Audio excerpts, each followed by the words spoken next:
a sans doute tous entendu parler du pouvoir de la pensée dans notre vie. Hein? On dit que les pensées créent autant en positif qu'en négatif. Mais ce qu'on ne nous a pas dit, c'est que les pensées ont souvent le contrôle sur nous. C'est-à-dire qu'on les écoute, on les croit tous vrais, puis souvent on les suit. Notre société valorise beaucoup la pensée, la réflexion, l'analyse et tout ça. Puis je suis pas en train de dire qu'il ne faut pas penser puis il ne faut pas réfléchir, parce que de toute façon, on essaierait puis on ne serait pas capable. Mais on accorde beaucoup trop d'importance à ce qui se passe au niveau de notre cerveau et pas suffisamment à ce qui se passe au niveau de notre cœur. C'est-à-dire qu'on écoute toutes les pensées qui émergent sans jamais les remettre en question. Puis on est rempli de pensées parasites, hein? Le jugement, la peur, les histoires, la critique, l'angoisse du futur, la nostalgie ou la peine du passé. On est tout le temps en train d'alimenter nos pensées, puis évidemment, on n'est jamais dans le présent, parce que nos pensées nous amènent soit dans le passé, soit dans le futur. On a au moins 60 000 pensées par jour, la plupart d'entre nous, donc vous comprendrez qu'on ne peut pas toutes les surveiller, ces pensées-là.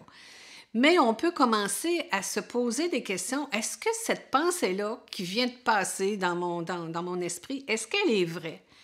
Puis est-ce qu'on est obligé de toutes les suivre? Hein? Souvent, on a une idée, puis on la suit.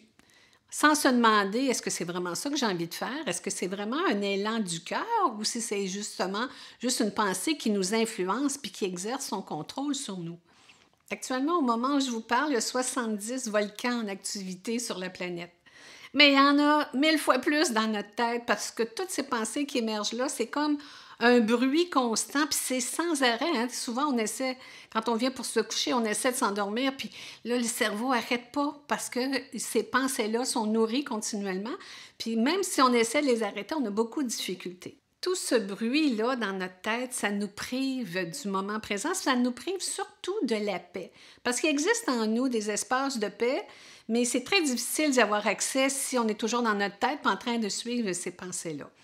Vous aurez remarqué que si vous êtes en train de lire tranquille chez vous puis il n'y a pas trop de bruit, on n'entend pas le réfrigérateur qui marche jusqu'à ce qu'il arrête de fonctionner. Et là, on se dit « Ah, mon Dieu, ça fait du bien, il est donc bien bruyant ce réfrigérateur-là. » Bien, c'est un peu la même chose. Quand on arrive à arrêter le flot, en tout cas à ralentir le flot de nos pensées, ça fait comme « Ouf, ça fait donc du bien de ne pas avoir justement à tout le temps réfléchir, analyser, sous-peser, juger, commenter, etc. » Vous aurez remarqué aussi que quand on fait une activité qui nous passionne, comme le bricolage, le jardinage, faire de la musique, chanter, écrire, lire, bricoler, on est complètement concentré sur ce qu'on fait, puis on n'est pas en train de penser à ce qu'on va faire tantôt ou à ressasser le passé. On est vraiment là, dans le moment présent.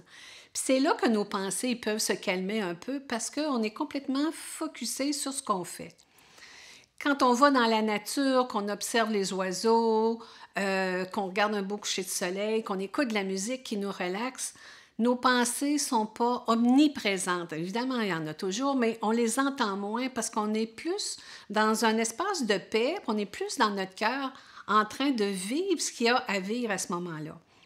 Autre question à se poser, est-ce que les pensées que je crois, les pensées que j'ai, est-ce qu'elles me rendent heureux?